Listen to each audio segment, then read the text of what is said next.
Today on YesterKitchen, we are going to make a fabulous side dish for your July 4th party and learn the wonderful history behind this all-American dish. You're going to love it. Let's get started.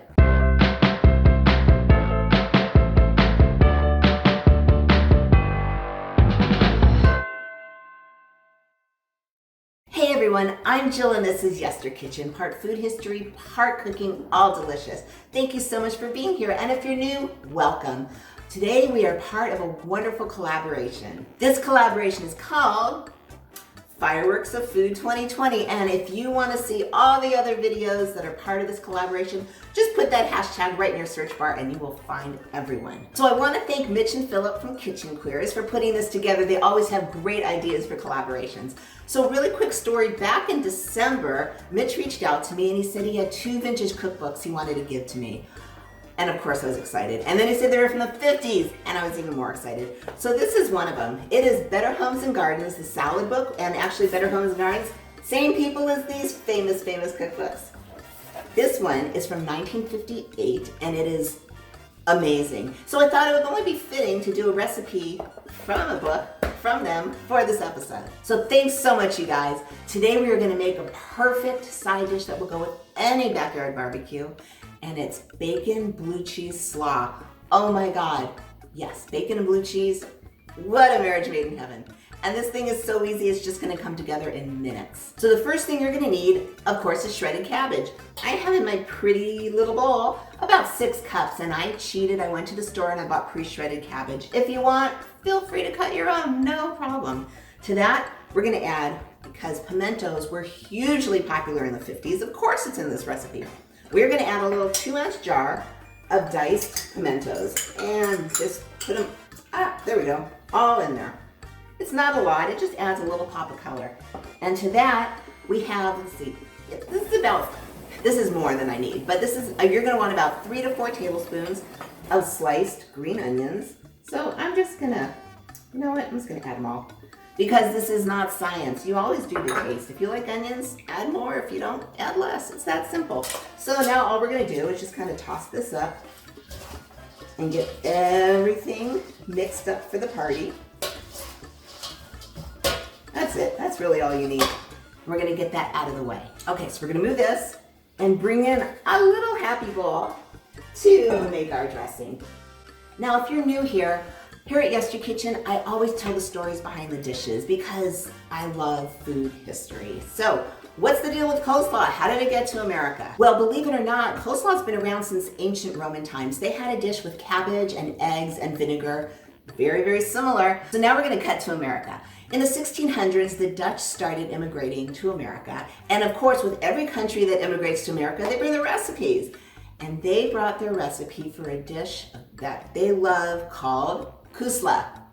Sound familiar? Of course it does. So it was their traditional cabbage salad, and everyone started taking a peek and going, what you making? And they started tasting it and they started loving it and they started adapting it. Well, the real game changer happened in the 17th century when mayonnaise was created. And then all of a sudden, bam, right? You can see what's going on here. So with that, people fell in love, and of course they started customizing it to their tastes and making it all their own. And that's why we have hundreds of coleslaw recipes in America now. If you don't know me, bacon and cocktails are my favorite things. So we're gonna start with our bowl. And to that, we're gonna add a 1/2 cup of sour cream. And it goes. And we're gonna add about 3 tablespoons of mayonnaise. And that's gonna get all mixed together. We're gonna add a tablespoon of lemon juice. I always say fresh if you can. And then we have a 1/4 teaspoon of salt, a 1/2 teaspoon of sugar, and we're gonna get that really mixed together. And once that's really mixed, you're gonna add 4 or 5, however your container comes, ounces of blue cheese, all crumbled up. Of course you can cut your own blue cheese, but we like easy here at YesterKitchen.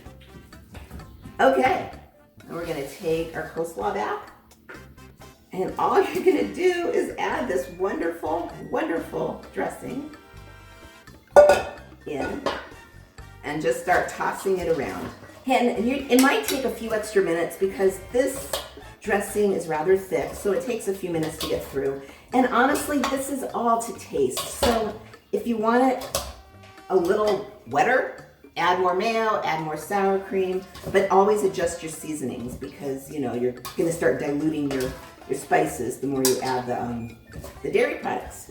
Okay, now I have about 8 slices of bacon, all cooked crisp and crumbled up, and in it goes, which is pretty much my favorite part. Okay, and then everyone is gonna get into that party and get to know each other and get all excited. And there we go. You gotta see this. Look at my bowl. Oh my God. I bought it in an antique store. It looks like the 50s to me. It might be very early 60s. But anyway, look at that. Is that spectacular? Get these out of the way. So of course, if you're gonna serve at a party, you need a pretty bowl. So in we go. Everybody into the bowl. And now you've got your bacon, you've got your blue cheese. This thing is just so backyard barbecue ready. It is ridiculous. Okay. And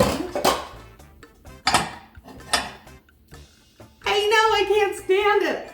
Of course, we're going to take a little bit out and serve it, even though I am sure you're not going to break out the fine china for your barbecue, but hey, don't worry, I don't either. This was just too cute to pass up.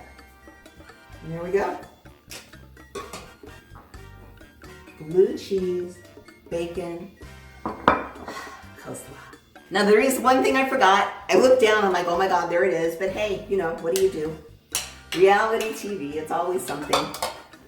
Also in the recipe, it recommends that you garnish with 2 hard-boiled eggs. So you can, you can't. It makes it look very pretty. Hard-boiled eggs were a very, very, very popular garnish in the 50s. As a matter of fact, that's kind of where deviled eggs kind of got their fame and fortune. And one day I'm going to tackle deviled eggs because it has a cool story. But anyway, use them, don't use them. I always stick with the original recipe. So next week is actually my official 4th of July episode, and I am going into a story about a song that we all know, that we may not know the story behind, and make a fabulous dish to go with it. So don't forget to check out Fireworks of Food 2020 and all the creators that are putting out their wonderful, wonderful recipes for July 4th. If you would like to explore more dishes from your childhood, or just the past, I invite you to subscribe. I release new videos every Friday. In the meantime, here's some more retro dishes for you. And remember, every dish, even bacon and blue cheese coleslaw, what? Has a story. I'll see you in the next video.